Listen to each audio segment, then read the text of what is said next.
Тргна маслото од Србија. Денеска се очекува да бидат испорачани првите количини од договорените 2 милиони литри зејтин, но кога ќе бидат достапни во маркетите од земјоделие велат дека тоа зависи од договорите со трговците.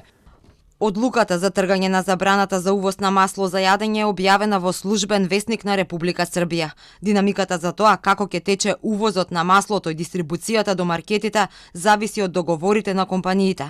Министерството и владата ќе го следат процесот на дистрибуција на маслото за јадење до маркетите. Одлуката на Србија за испорака на масло за домашните производители не значи ништо. Од Брилјант за Телма велат дека резерви имаат за само 1 месец. Не можејќи да чекаат Србија да донесе одлука за испорака на потребната суровина за производство, набавуваат од други земји, а тоа може да ја зголеми цената.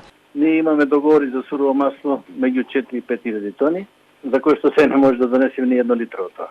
Овој заклучок ми го прати нашите партнери, само да ме информираат дека нема да можат уште да не испорачуваат сурово масло. Не можеме да чекаме веќе од Србија и ќе носиме од Бугарија и со Романија и со Украина, со тоа што цените се повисоки од тие што ги имаме договорено во Србија и тоа ќе се одрази на цената во малопродажба. Владата веќе даде препорака маркетите самите да одлучат колку шишиња зејтин максимално може да продадат на еден купувач, а ако не се почитува ова, владата утре на седница ќе донесе одлука со која ќе ги ограничи количините.